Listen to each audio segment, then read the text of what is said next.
2 hours out. This hotel in Shippensburg I'm going to. So by now you guys all are aware of the fact that Donald Trump is being hospitalized. That he is probably doing worse than we know. And that,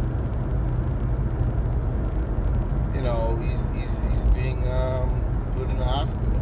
I think the head of the chairman of the Republican National Committee, she's got COVID.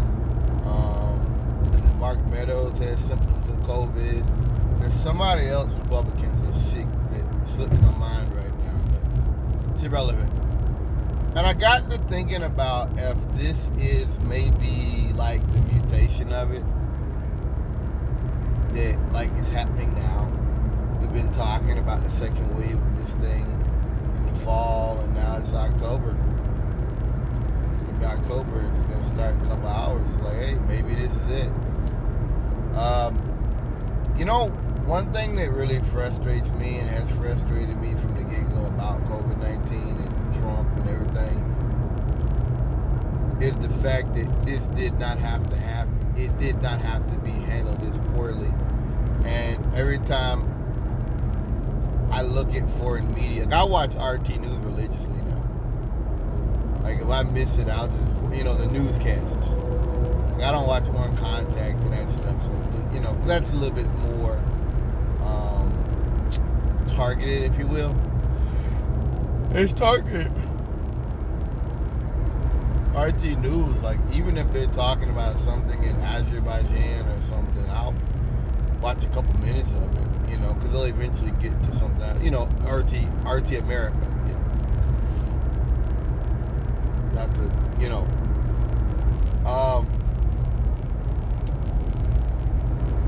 it's frustrating to know that this is just what America is, that we're not efficient, we're not on the ball, we're not forward thinking, and that this is just the future of American public health in this country.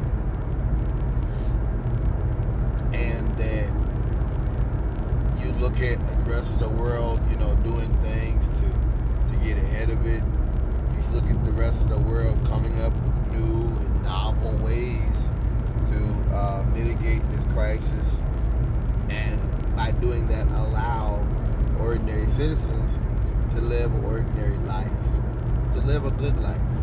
Whereas in America, we just denied it, did nothing about it for 3 months.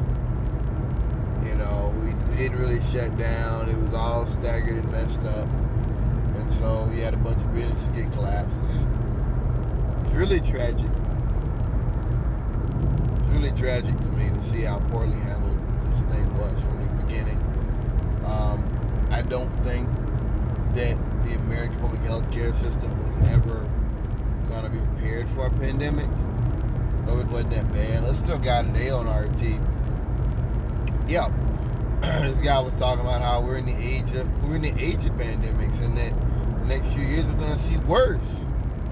And that kind of shook me because I believe that as well.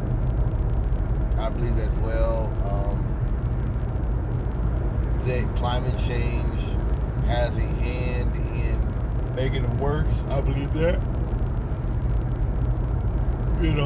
So I have put a lot of credence to this gentleman's words.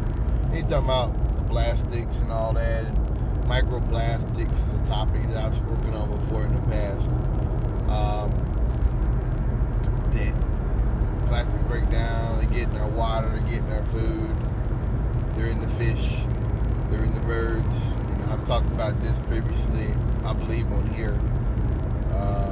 We're watching the end result of what people have been warning us about for decades, about climate change. And now I'm looking at everything they're saying is actually worse. It's actually worse than we initially thought. The models, the climate models. So it's hard for me to understand people that look at this and say, let's go have 20 kids. When Siberia's got wildfires, and I thought, California got wildfires. Yes, but you're not understanding. Siberia is a very cold place historically. That's what it's known for. I think Stalin, he built those prisons. He sent his son to one of those prisons. The fact that they're having wildfires and rivers are melting, that is kind of evidence. It kind of belies the whole conservative lie that, this is natural and it'll just go away and it's going to happen so often, and it belies all of that. Because look at what we're facing. Look at the orange skies. So, to me, we're on our own. Yeah, to me, the way I operate, I'm on my own. There is no federal government. There is no effective, legitimate federal government at this point. Not at all. Not at all. Not in my mind. Not at all. No. It's like a gang. You don't go mess with a gang recognizing the power and the damage they can do. But that doesn't mean you respect them either. And that's, to me, Trump and the White House's handling of this pandemic. I'm a really emphatic guy, empathetic guy, excuse me. And one thing about me is,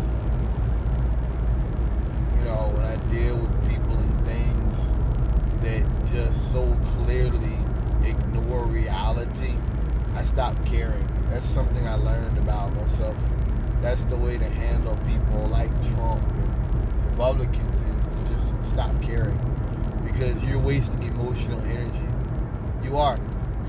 Trump is not the first person that I've known of that just ignores reality, ignores science.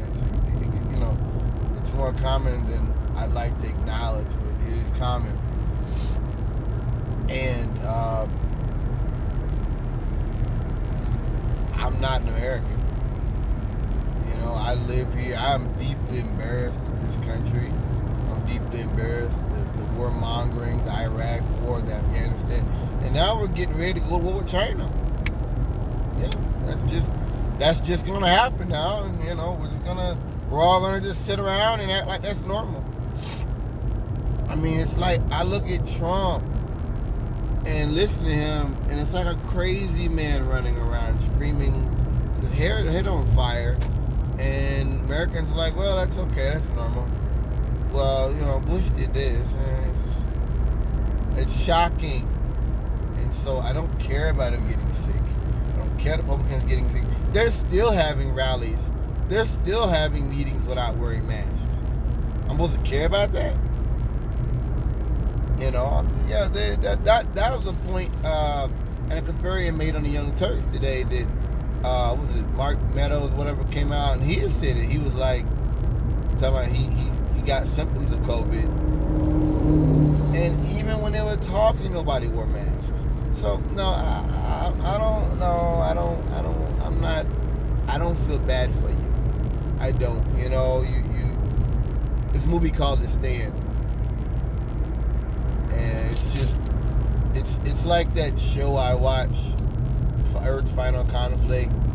The idea that taking the Antichrist stuff and putting it into fiction stuff, like Earth's Final Conflict is about these gay aliens that take the mark and stuff, and they're homosexuals, whereas The Stand is about a guy that's got the devil in him or something, and there's a nuclear war, and he takes over Las Vegas and clears it up and everything.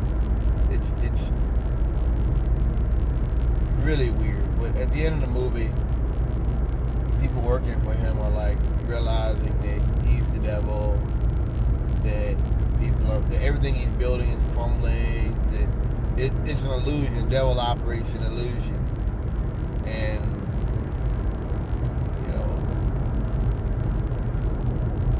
basically, if you want me to feel bad for Trump, you're asking me to feel bad for those people in that movie.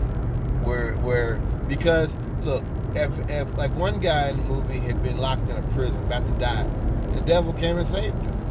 And he said the devil like cleaned him up and and all this kind of stuff.